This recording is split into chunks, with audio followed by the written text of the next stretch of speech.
गिबियावनो बयनिसिमबो आंनि अननाय आरो सिबिनाय खुलुमनाय बैसागु बोथोरनि बावहरबाय जिहेतु बैसागु बोथोर फैगासिनो गोदान बोसोर होननानै जों जायखौ बर'फ्रा जों बर' माहारिफ्रा जों बेखौहाय फोरमायोबा जों बेखौ मानिबो दिनैसिम मानिबोदों आरो नोंथांमोननिसिम निउस मिडिया नोंथांमोनखौ जोबोद जोबोद साबायखर नोंथांमोनाव मियानिफ्राय नांबाय थादों बेवहाय हाबाफारियावहाय दा नैबे हाबाफारियाहाय जाहैबाय स्पर्ट्स एन्ड कालचार माने मिटार जाय माने गोग्लैसोनानै थानाय बर'नि ट्राइबेलफोरनि जिथु मोसानाय रोजाबनाय बा बायदि गोमानो नागिरनाय जिथु खुगा मेथाइयानो जा बा बर'नि माने गोबां रेडिअ'फोरनि मेथाइ जायफोर मेथाइफोरा दिनै केसेटआव बा अडिअ'हाय रेकर्डिं जायाखै जायफोरा गोमानो थांगासिनो दङ बेफोरखौ जों बुरखांनाय मोनसे हाबाफारि आरो स्पर्ट्स जिथु गेलेनाय जिथु आयदा बेबो जोंहा बर' जिथु हारिनि जिथु जायगाफोरावहाय माने खोब बिदि आनडेभेलप जाना दङ आरो नेशनेल लेभेलावहाय बहुत खम बिदि माने चान्स मोननाय बिदि हाबाफारि जों माने लानो हायैखाय जौगानो हायाखैमोन दा बेखौ बिटिआर गभर्नमेन्टआ बेखौ सानथामनि हाबाफारि लानानै 24, 25 and 26 बे सानथामनि हाबाफारि लानानै बेखौ मोनसे जांख्रिखां माने जायफ्रा गामि सिङाव थानाय मानसिफ्रा बेखौ बुजि मोनाखै खायफा मानसिफ्रा स्पर्ट्सआ मा कालचारा मा हारिमुआ मा मोसानाया मा रंजानाया मा आरो गोदोनि मेथाइफोरा गोमानो थांनाय जायफोर मेथाइफ्रा माबायदि बुरखांब्ला बेखौ जोङो खनोब्ला माबायदि बर'नि गेजेरावहाय सिनायथि मोनगोन बेखौ मिन्थिनो थाखाय बेफोरबायदि गेदेर गेदेर हाबाफारिखौ लानाय जादों आरो बेखौनो जोङो साबायखर बावदों बिटिआर गभर्नमेन्टखौ जे बे हाबाफारिखौ जोंनि गेजेराव लाबोनायनि थाखाय आरो बे भेरगाव जिल्लानि बे भेरगाव ओनसोलावहाय लाबोनायनि थाखाय जोङो बिटिआर गभर्नमेन्टखौ जोङो गोसो गोरबोजों जोबोद जोबोद साबायखर बावदों बेजों लोगोसे नोंथाङा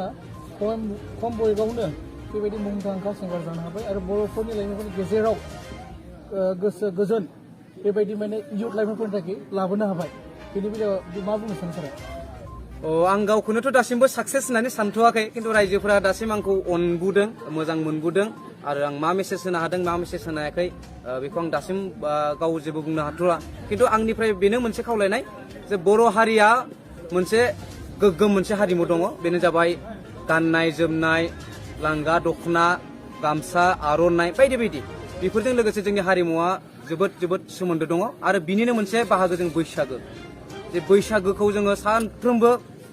माने प्रत्येक बोसोराव खुंनांगौ आरो प्रत्येक गामियावहाय बर' रायजो राजाफ्रा बैसागोखौ खुंनांगौ अब्लासो जोंनि हारिमुवा थांनानै थागोन अब्लासो जोंनि हारिमुवा गोजौ लेभेलाव थांगोन मोनथिगोन जे बर' हारिमुवा बर' रायजो राजाफ्रा मा गानो मा गाननानै मा माने जोमनानै मा मेथाइ खनो मा देंखो होयो बेफोर गासिबो मिथिंगाजों गोरोबनाय स' बेखायनो आङो खावलायो आङो मेसेज होनाया बेनो जे बर' रायजो राजा नोंथांमोना गावबा गावनि हारिमुखौ बैसागोनि गेजेरजों अननानै खुंफुंनांगौ आरो बैसागोनि गेजेरजों बर' हारिमुखौ लाखिलांनांगौ बैसागोआव मोनबेसेसो प्रग्राम बुकिं जाना दं बे समाव बैसागोआवहाय आंहा देग्लाय खोब एडभान्स बुकिं जादों मथा मथि दासिम जोङो 17टा 18टानि खाथियावहाय बारबाय 20टा जानो थांगासिनो दङ दिनै मोननैसो कन्टेक्ट जाबाय 21टा जानोसै आंहा प्रग्रामाहाय आरो बैसागोआवहाय आङो मात्र 31 डेज माने 31 सान जायो बैसागोआहाय आरो 9 दिनल' आं गेप्स दंबोयो दायो रायजो राजा नोंथांमोनखौ जुदि कन्टेक्ट खालामनो गोसोब्ला बे 9 दिननि गेजेरावनो नोंथांमोना आंखौ मोनसिगोन आङो 21 दिना फिक्स जाखाबाय स' बेखायनो आङो फैफिनदों देग्लायबो आंनि बेना जाबाय ड्रिम्स बेन्ड उदालगुरि डिस्ट्रिक्टनिफ्राय आरो देग्लायबो जों साखाफारा जादों बैसागो बोथोरावहाय माने सिगांनि बोसोर बायदि जिबायदि रंजादोंमोन देग्लायबो जाहाथे रायजो राजा नोंथांमोनखौ बर' रायजो राजा नोंथांमोनखौ गामि गामि आं फिन लोगो मोनगोन होननानै आङो गोसो गोरबोनिफ्राय आङो खावलायनो थाबाय सासे बर'नि मुंदांखा मिलौदि गारां थानानै नोंथाङा इन्डिया गड्स टेलेन्टसफोरनि थाखाय मिजिंथिदों बा नाजानो बेफोरबायदि सानदोंना सानाखै आङोथ' नाजागासिनो इण्डियान आइडल 2019 आङो स्टुडिअ राउन्डसिमबो बम्बाइसिम थांदोंमोन जिहेतु जोङो सालमान आलि बे उइनार जादों मोनसे समाव जों एखेलेगे अडिसन होदोंमोन सालमान आलि आं स्टुडिअ राउन्डआवहाय आङो आउट जादों बे स्टुडिअ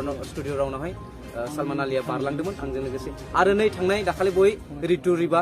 नङा होमबा रितु रिबा बे अरुणाचलनि बिथाङा जों एखेलेगे अडिसन होदोंमोन बेखौबो जों गुवाहाटियावहाय थांनानै जों कलकातायाव एखेलेगे होदोंमोन खिन्थु कलकातायावहाय आङो गानो गोनां जादों माने जेननो गोनां जादों कलकातायावहाय रितु रिबाजों जों एखेलेगे होदोंमोन अडिसनखौहाय रितु रिबाया